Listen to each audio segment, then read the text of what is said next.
Assalamualaikum warahmatullahi wabarakatuh. Selamat berjumpa lagi bersama saya pada kuliah Hukum Lembaga Negara ya. Pada kuliah kali ini kita akan membahas topik tentang Mahkamah Agung ya, atau disingkat dengan MA. MA ini merupakan salah satu pelaku kekuasaan kehakiman di samping Mahkamah Konstitusi ya. Nah, kalau di Amerika Serikat ya, Mahkamah Agung ini disebut dengan Supreme Court ya. Supreme itu artinya tertinggi, court itu artinya pengadilan ya. Jadi pengadilan tertinggi. Kemudian kalau di negeri Belanda, Mahkamah Agung ini disebut dengan Hoge Raad ya. Biasa disingkat HR. Hoge itu artinya tertinggi, ya. Raad itu artinya pengadilan. Jadi pengadilan tertinggi ya. Nah, memang Mahkamah Agung ini disebut sebagai peradilan tertinggi karena merupakan muara dari lingkungan peradilan di bawahnya ya. Nah, jadi dengan kata lain lingkungan peradilan yang berada di bawah Mahkamah Agung, nah itu semua berpuncak kepada Mahkamah Agung ya. Nah, dengan kata lain Mahkamah Agung ini dikatakan juga sebagai puncak peradilan ya, puncak peradilan.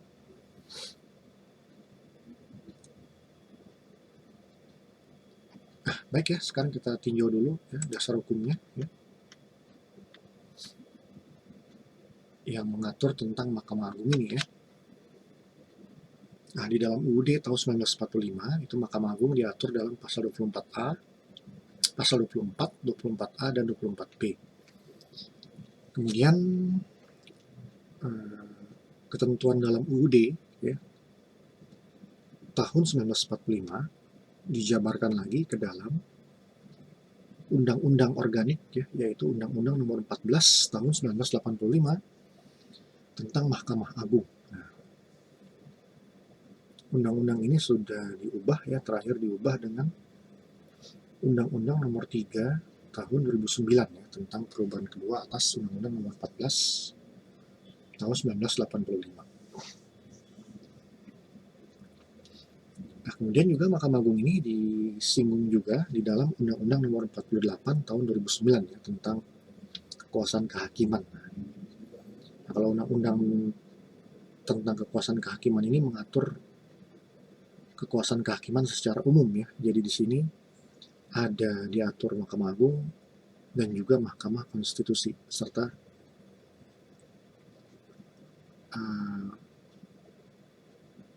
lembaga-lembaga judisial lain ya, yang termasuk dalam kekuasaan kehakiman. Lingkungan peradilan. Nah, sebagaimana tadi saya katakan di awal bahwa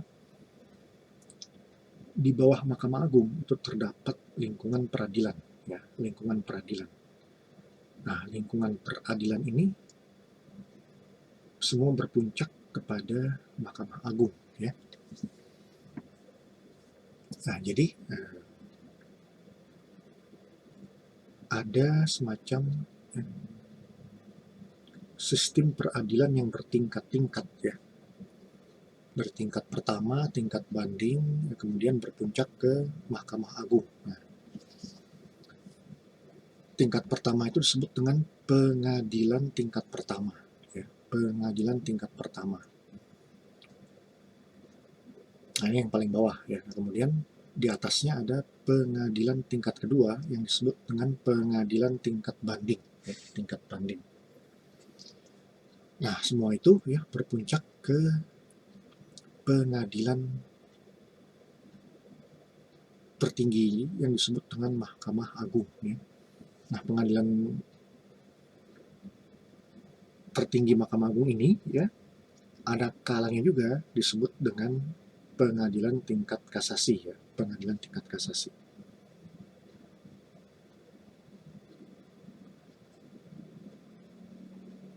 Nah, pengadilan tingkat pertama terdiri atas 4 lingkungan peradilan ya, yaitu ada peradilan umum, kemudian ada peradilan umum ini juga disebut dengan pengadilan negeri, ada peradilan agama, ya. Kemudian ada peradilan militer atau mahkamah militer, ya. Lebih populer sebutannya dengan mahkamah militer, ya. Dan peradilan tata usaha negara. Nah, ini 4 lingkungan peradilan, ya, yang berada di bawah Mahkamah Agung.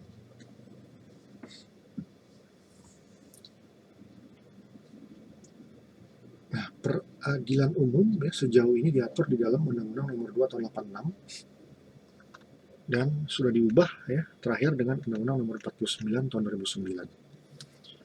Nah, kalau peradilan umum ini atau pengadilan negeri ini berwenang mengadili perkara-perkara pidana dan perdata umum. Nah, jadi ini spesialisnya perkara-perkara pidana dan perdata umum.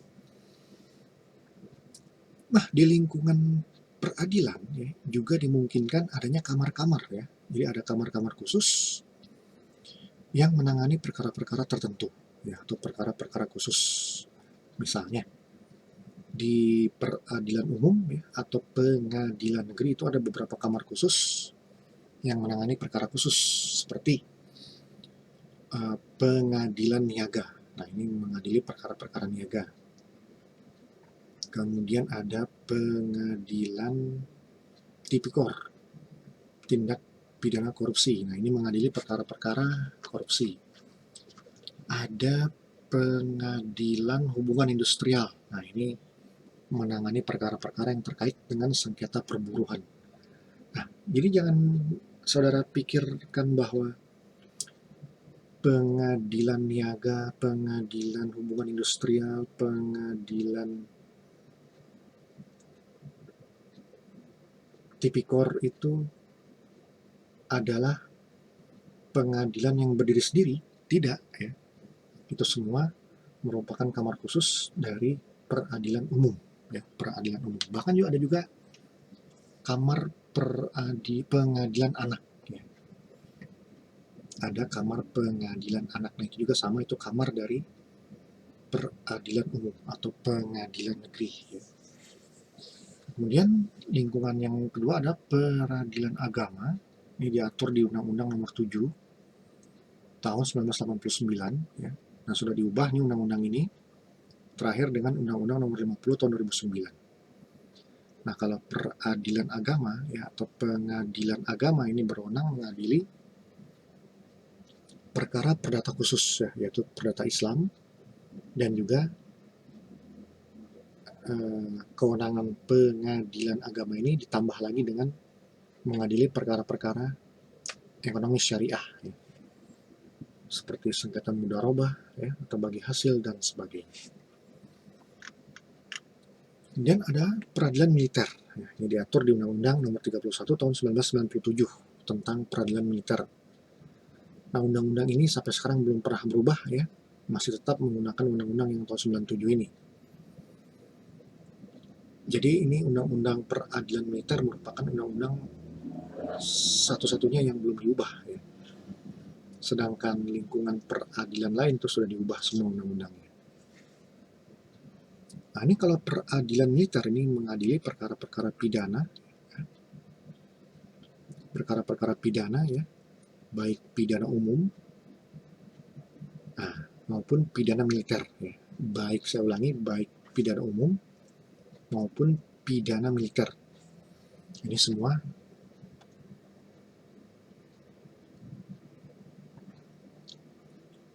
ditangani oleh peradilan militer, ya. Nah, tentu saja, ya, tindak pidana ini dilakukan oleh prajurit TNI, ya, prajurit TNI. Jadi misalnya ada prajurit TNI itu dia melakukan tindak pidana baik umum maupun militer, ya, maka penanganannya dilakukan di peradilan militer. Pidana umum itu misalnya, ya, pencurian, ya, penganiayaan, pembunuhan, penggelapan, penipuan, dan sebagainya. Jadi kalau ada tentara atau prajurit TNI yang melakukan penipuan, pembunuhan, penganiayaan,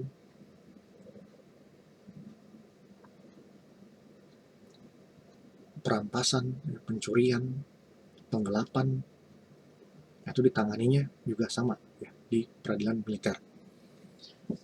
Apalagi kalau tentara melakukan tindak pidana militer ya, seperti misalnya disersi ya, meninggalkan pos, nah itu sudah pastilah itu akan diseret ke peradilan militer.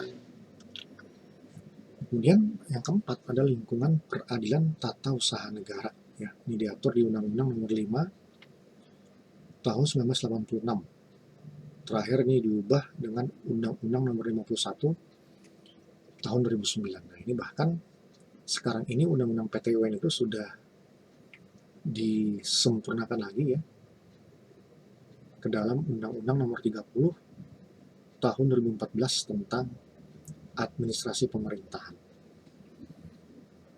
Nah, kalau PTWN ini dia berwenang mengadili sengketa tata usaha negara ya, sengketa tata usaha negara, sengketa TUN ya, yaitu sengketa yang terjadi antara pejabat TUN, pejabat atau badan TUN dengan seseorang atau badan hukum. Kenapa bisa terjadi sengketa? Nah, akibat dikeluarkannya suatu keputusan pemerintah ya, atau suatu keputusan tata usaha negara, atau suatu keputusan administrasi negara yang dianggap merugikan. Nah, itu perkara semacam ini diajukannya ke peradilan tata usaha negara. Seperti misalnya ya, ada seseorang ya yang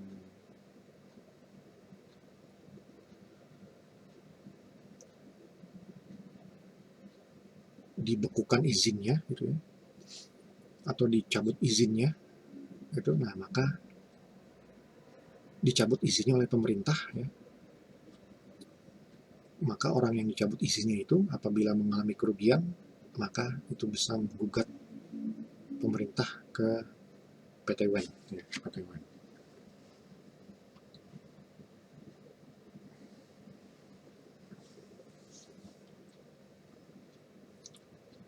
Nah, itu ya 4 lingkungan peradilan di bawah Mahkamah Agung. Nah, di atas pengadilan tingkat pertama ada yang disebut dengan peradilan ya, atau pengadilan tingkat banding, appeal ya. Ini sama juga ya, terdiri atas 4 lingkungan, yaitu pengadilan tinggi, ini di atasnya peradilan umum, pengadilan tinggi agama, ini di atasnya peradilan agama, pengadilan tinggi militer, ini di atasnya pengadilan militer, dan pengadilan tinggi tata usaha negara, itu di atasnya pengadilan tata usaha negara. Nah, jadi apabila para pihak yang berperkara di peradilan tingkat pertama, kemudian mereka tidak puas, ya, tidak terima dengan putusan hakim di peradilan tingkat pertama, maka dapat mengajukan banding ke pengadilan tinggi, ya, mengajukan banding. Banding ini disebut dengan upaya hukum, ya, jadi upaya hukum banding.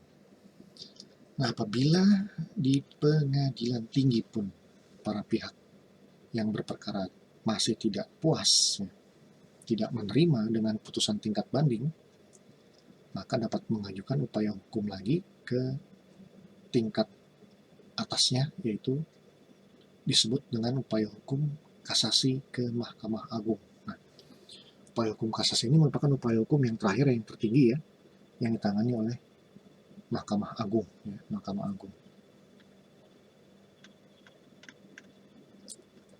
Baik, sekarang kita membahas tugas pokok dan fungsi Mahkamah Agung. Yang pertama, tugas Mahkamah Agung itu memeriksa dan memutus permohonan kasasi. Itu tadi ya, yang saya jelaskan di atas ya. kasasi ini merupakan salah satu upaya hukum ya. Nah, kalau kita membahas tentang upaya hukum di dalam sistem peradilan negara kita, maka ada dua macam upaya hukum. Yaitu yang pertama, upaya hukum biasa. Ya. Kalau upaya hukum biasa ini itu tadi berupa banding ke pengadilan tinggi dan kasasi ke Mahkamah Agung. Kemudian ada upaya hukum luar biasa. Nah, upaya hukum luar biasa ini berupa peninjauan kembali atau PK. Juga diajukan ke Mahkamah Agung. Nah, peninjauan kembali ini dilakukan terhadap putusan pengadilan yang telah memiliki kekuatan hukum tetap. Jadi itulah bedanya dengan upaya hukum biasa ya. Kalau upaya hukum biasa itu diajukan terhadap putusan-putusan yang belum memperoleh kekuatan hukum tetap. Nah, tapi kalau ada suatu putusan yang telah memiliki kekuatan hukum tetap atau telah berkekuatan hukum tetap, kalau ingin dipermasalahkan lagi, ya, ingin diajukan upaya hukum lagi, misalnya karena ternyata di kemudian hari ditemukan bukti baru, ya, ditemukan novum bukti baru, yang bukti baru ini atau novum ini ketika dulu diperiksa belum ketemu bukti ini, ya, masih belum terungkap, ya. Tapi kemudian setelah perkara diputus dan putusannya itu berkekuatan hukum tetap, baru keluar bukti baru ini, ya, baru muncul. Nah,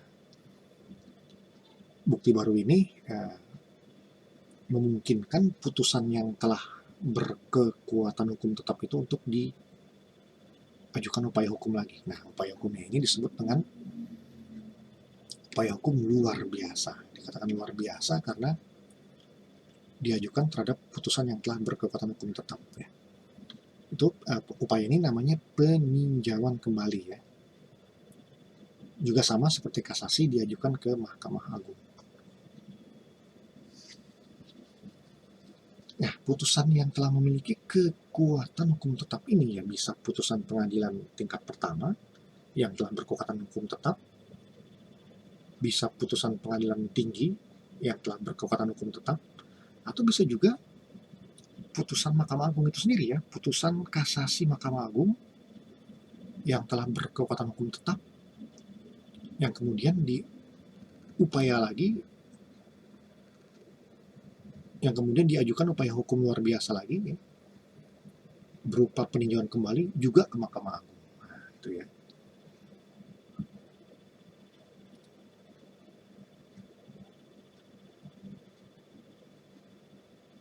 Jadi ya, saya ulangi lagi, putusan pengadilan yang dimaksud di sini yang telah memiliki kekuatan hukum tetap itu bisa dari putusan tingkat pertama, tingkat banding, bahkan sampai kepada tingkat kasasi.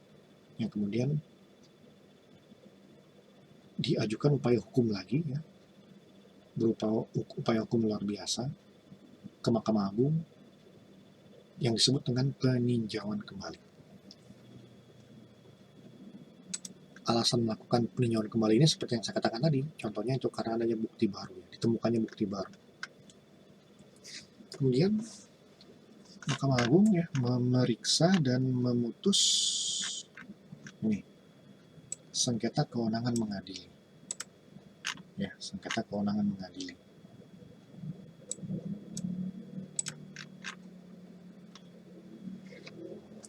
Nah, ini biasanya ini antar pengadilan yang bermasalah ini ya. Antar dua lingkungan pengadilan yang konflik, ya, konflik kewenangan.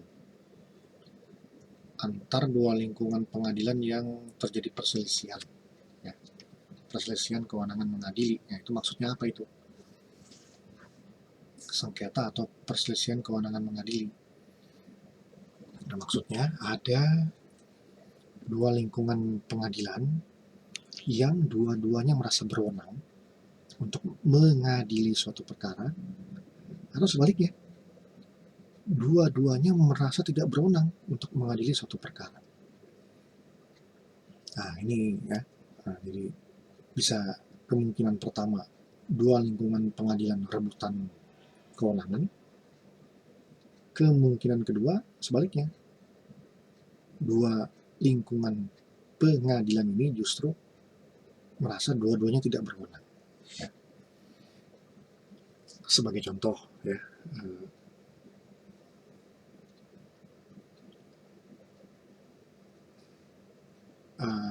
ada pengadilan negeri Bogor, itu ya, dan pengadilan negeri Cibinong, itu dua-duanya merasa berwenang mengadili sebuah perkara. Nah, ini ada tumpang tindih ini ya, kewenangan. Atau sebaliknya, merasa tidak berwenang mengadili suatu perkara. Nah, kita ambil contoh misalnya, ada suatu perkara ya, yang penanganannya ini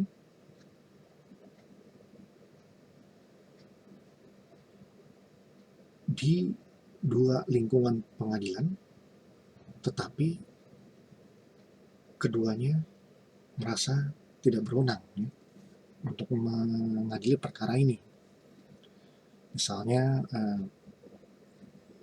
pengadilan negeri menyatakan tidak berwenang.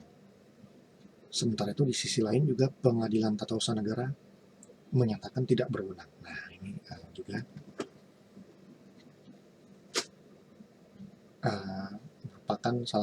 merupakan contoh daripada sengketa kewenangan mengadili.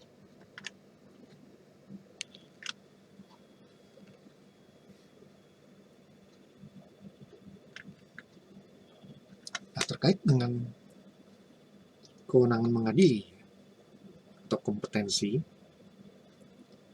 itu dalam hukum acara dikenal dua macam ya, kompetensi atau kewenangan mengadili. Yang pertama, kompetensi absolut ya,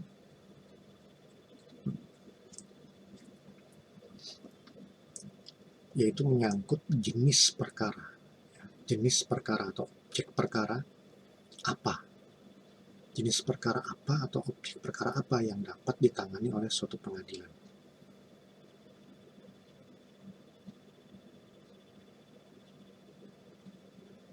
Nah, itu tadi ya, ini menyangkut lingkungan peradilan. Misalnya kalau peradilan umum itu menangani perkara-perkara pidana dan perdata umum. Peradilan agama menangani perkara-perkara perdata Islam ya,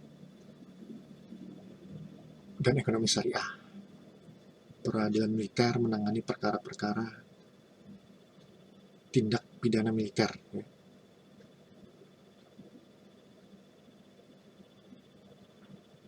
Peradilan tata usaha negara menangani perkara-perkara sengketa tata usaha negara.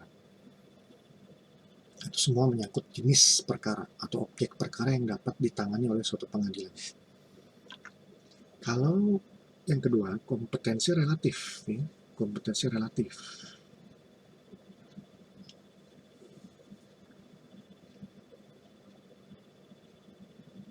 Ini menyangkut wilayah ya, menyangkut wilayah. Artinya pengadilan wilayah mana yang berwenang mengadili suatu perkara gitu ya. Nah, misalnya ada suatu perkara yang terjadi di Bogor gitu ya. Ada suatu perkara pidana yang terjadi di Bogor, maka terkait kompetensi relatif ini, pengadilan negeri mana yang berwenang menangani?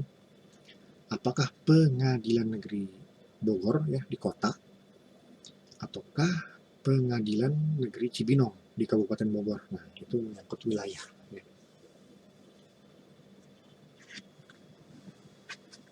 Jadi pengadilan di wilayah mana yang berwenang mengadili?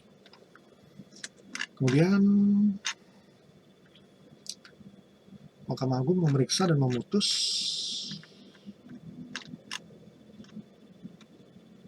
permohonan peninjauan kembali terhadap putusan yang telah memiliki kekuatan hukum tetap. Ini sudah kita bahas di atas ya. Peninjauan kembali ini merupakan upaya hukum luar biasa ya, yang digunakan ya untuk mempermasalahkan kembali ya, putusan-putusan yang sudah memiliki kekuatan hukum yang tetap. Nah, kenapa dimasalahkan lagi ya, padahal sudah memiliki kekuatan hukum tetap? Itu karena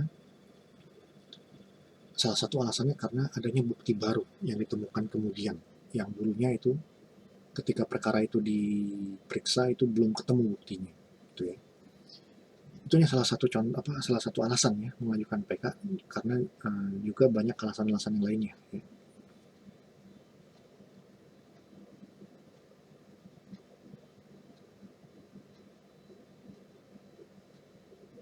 Kemudian yang berikutnya, yang kedua, tugas Mahkamah Agung yang kedua, Mahkamah Agung menguji peraturan perundang-undangan di bawah undang-undang terhadap undang-undang.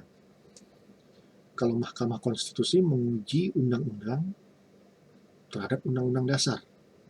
Kalau Mahkamah Agung menguji peraturan perundang-undangan di bawah undang-undang terhadap undang-undang. Nah, peraturan perundang-undangan di bawah undang-undang, nah ini bisa peraturan pemerintah, ya, bisa peraturan presiden, bisa peraturan menteri, ya, bisa peraturan daerah, bisa peraturan gubernur, bisa peraturan bupati, bisa peraturan wali kota. Itu semua contoh-contoh peraturan perundang-undangan di bawah undang-undang. Nah, Mahkamah Agung dapat menguji baik secara material, yaitu isinya, substansinya, maupun secara formal, tata cara pembentukan,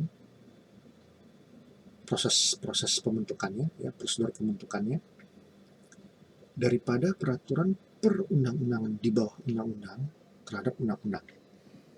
Nah, jadi apabila ada peraturan perundang-undangan di bawah undang-undang, isinya bertentangan dengan undang-undang, itu bisa dibatalkan oleh Mahkamah Agung. Atau apabila ada peraturan perundang-undangan di bawah undang-undang yang tata cara pembentukannya bertentangan dengan undang-undang, maka Mahkamah Agung juga dapat membatalkan. Tugas yang ketiga, Mahkamah Agung melakukan pengawasan terhadap badan peradilan di bawahnya, baik menyangkut penyelenggaraan peradilan maupun tugas administrasi keuangan.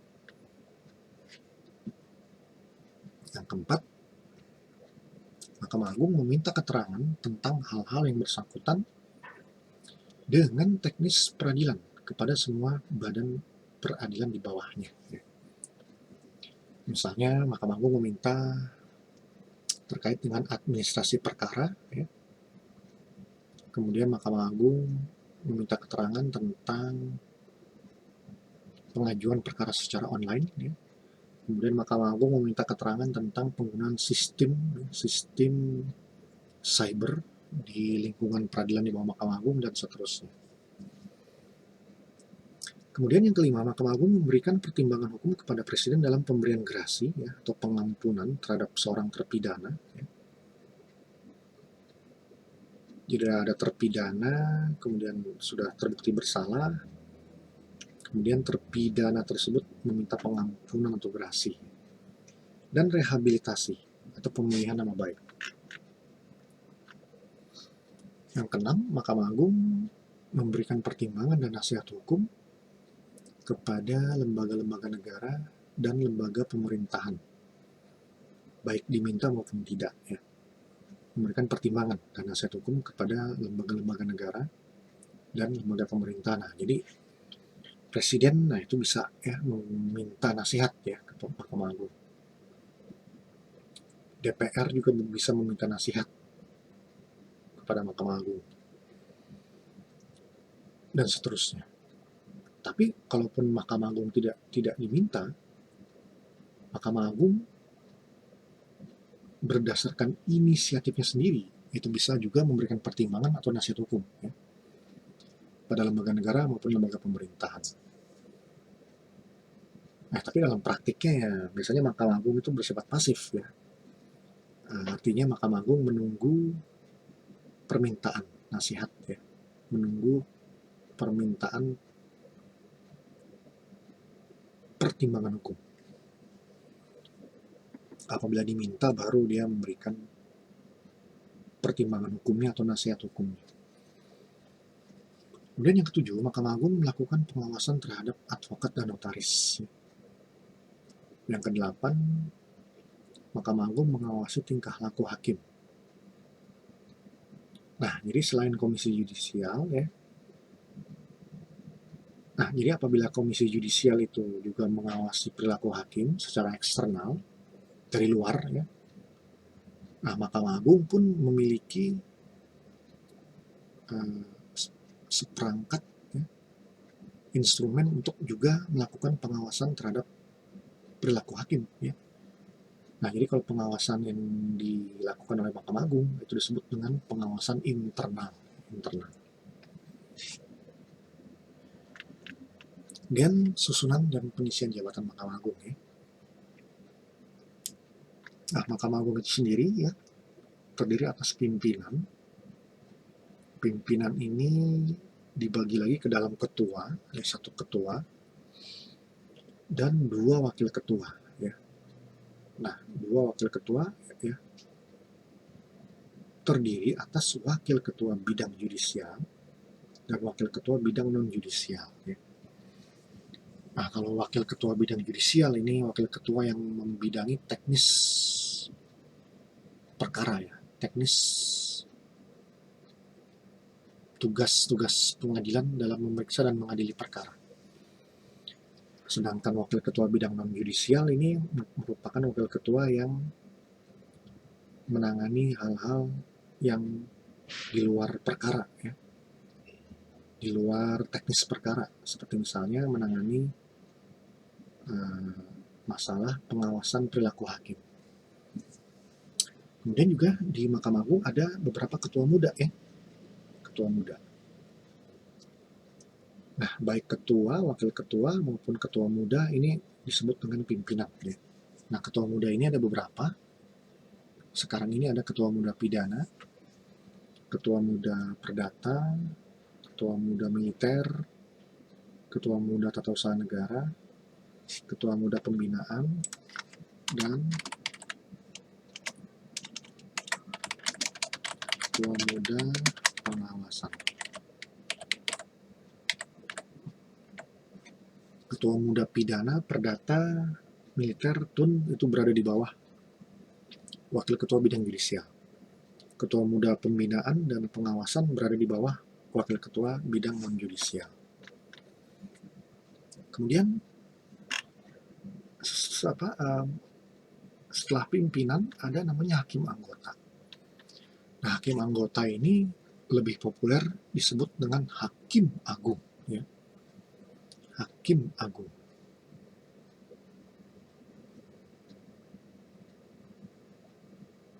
Nah, ketua, wakil ketua, dan ketua muda pun itu dia merangkap juga sebagai hakim agung ya. Merangkap sebagai hakim agung. Nah, hakim agung ini dipilih oleh DPR dari calon-calon yang diusulkan oleh Komisi Yudisial. Nah, jadi ada suatu lembaga yang bernama Komisi Yudisial atau KY yang tugasnya mengusulkan calon hakim agung ya. Nah, jadi seleksi calon hakim agung ini dilakukan di Komisi Yudisial. Nah, yang lolos seleksi, nah calon hakim agung yang lolos seleksi dari Komisi Yudisial itu akan kemudian diajukan ke DPR, lalu DPR akan melakukan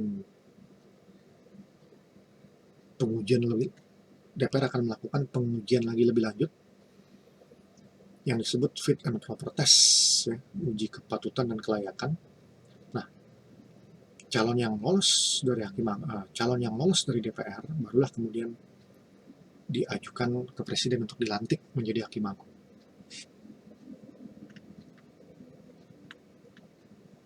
Nah, ketua dan wakil ketua Mahkamah Agung itu tentu saja dipilih dari dan oleh Hakim Agung ya.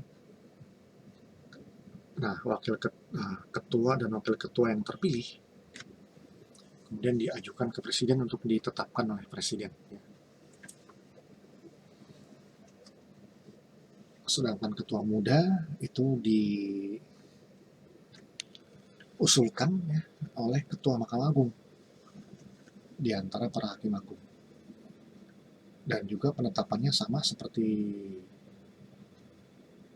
ketua dan wakil ketua ya, ketua muda Mahkamah Agung juga ditetapkan oleh presiden. Nah, hakim agung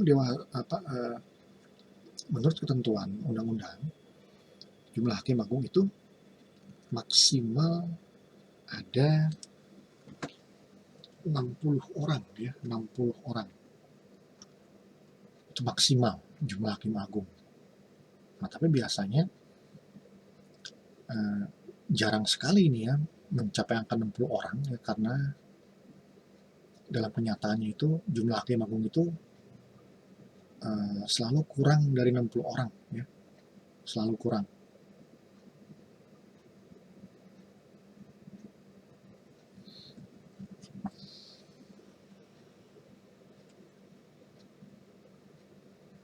Nah, sekarang aja nih ya, berdasarkan data terbaru ya dari tahun 2020, jumlah hakim agung di Mahkamah Agung ini sekarang ini berjumlah 48 orang ya. Ini data Maret tahun 2020 ya. Data Maret tahun 2020.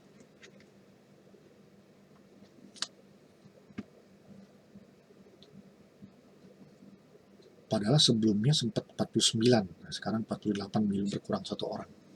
Itulah yang saya katakan tadi, walaupun maksimal 60 orang, tapi angka 60 ini tidak tercapai ya, tidak pernah tercapai, itu selalu kurang dari itu ya. Ya kenapa demikian ya, karena memang tidak gampang jadi hakim agung itu ya, tidak mudah, itu sangat ketat seleksinya ya, sangat ketat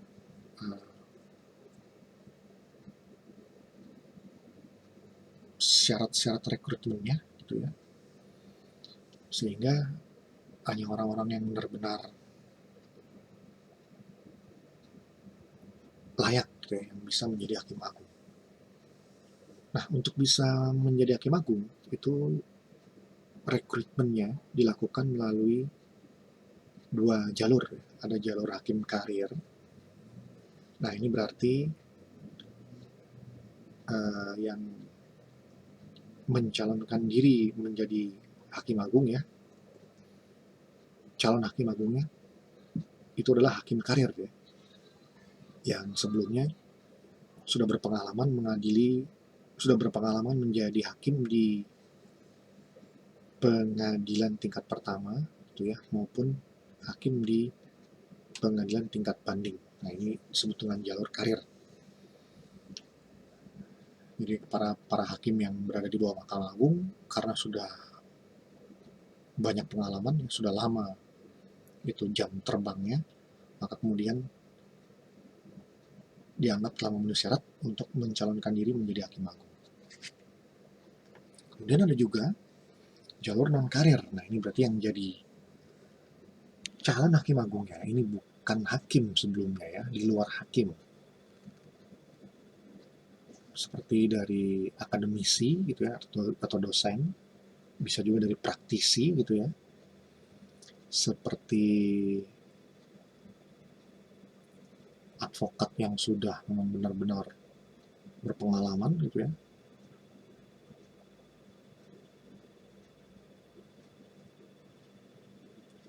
ataupun misalnya